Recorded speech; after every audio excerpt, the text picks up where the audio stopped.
We all have a little voice in our heads. This voice doesn't tell us what to do, but it does warn us when we're doing something wrong or that might not be good. You can think of this voice as the seatbelt alarm in a car when you haven't put it on yet. You can go around without the seatbelt on, but the alarm will keep making noise. This little voice has to do with our ethical decisions. But, first of all, what are ethics? Well, they are the philosophical study on right and wrong, on what we do and why we do it. Here we will take a look at the three main philosophy theories about ethics: utilitarianism, deontology, and virtue ethics. Let's start with utilitarianism proposed by Jeremy Bentham. It comes from the consequentialism ethics. As the name suggests, this theory focuses solely on the consequences of an action. To determine a good action from a bad action, they only care about the result.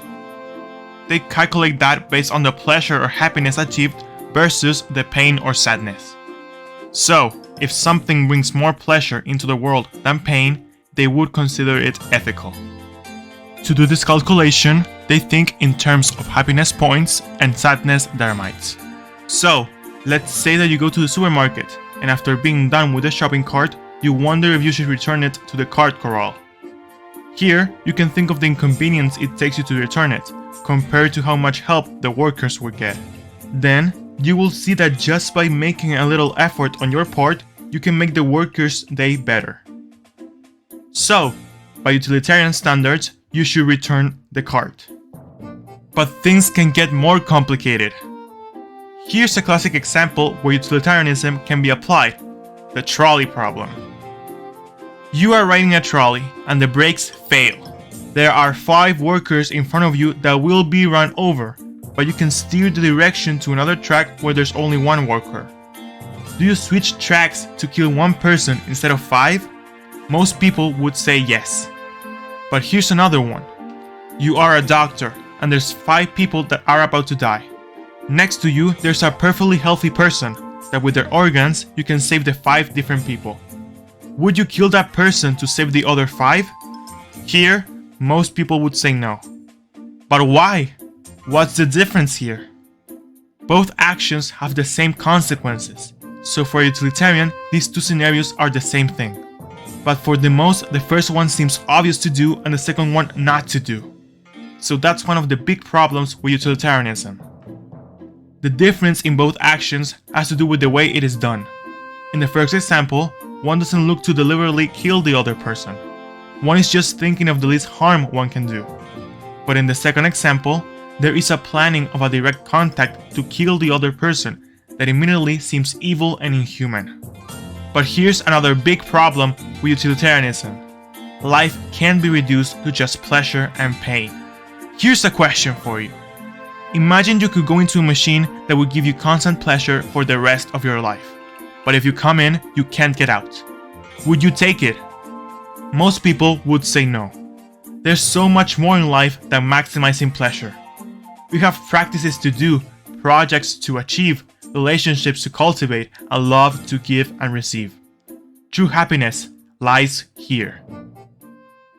Now we can move on to deontology by Kant.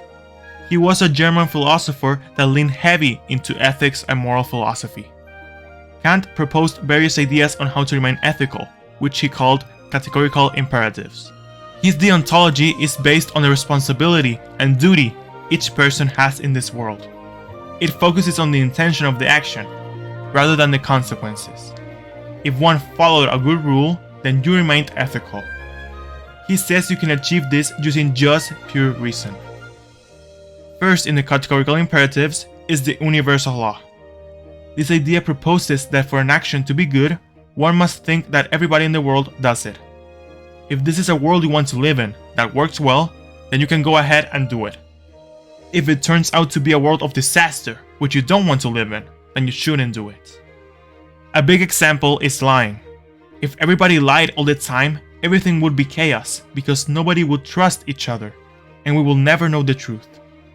So, Kant says that if you are about to lie, that you think if a world where everybody does it is one you want to live in. So, considering that as a universal law, one should never lie.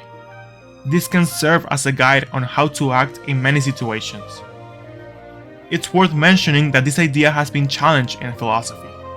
That's where Jonathan Dancy steps in, when he proposes the theory of moral particularism, stating that absolute rules don't exist, that things are not one way always, but rather that we have to act with different values based on the situation and context to remain ethical.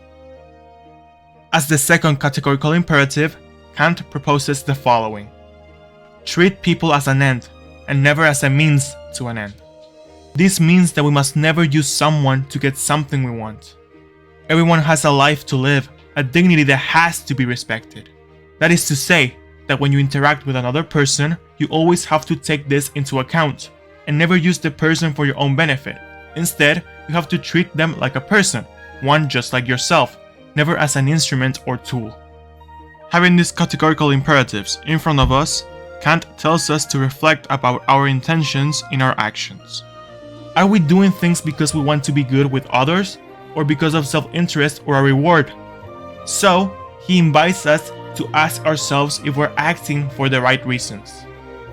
Considering this, we can think of an example. Suppose that you're going to help out around the house and you'll do the dishes.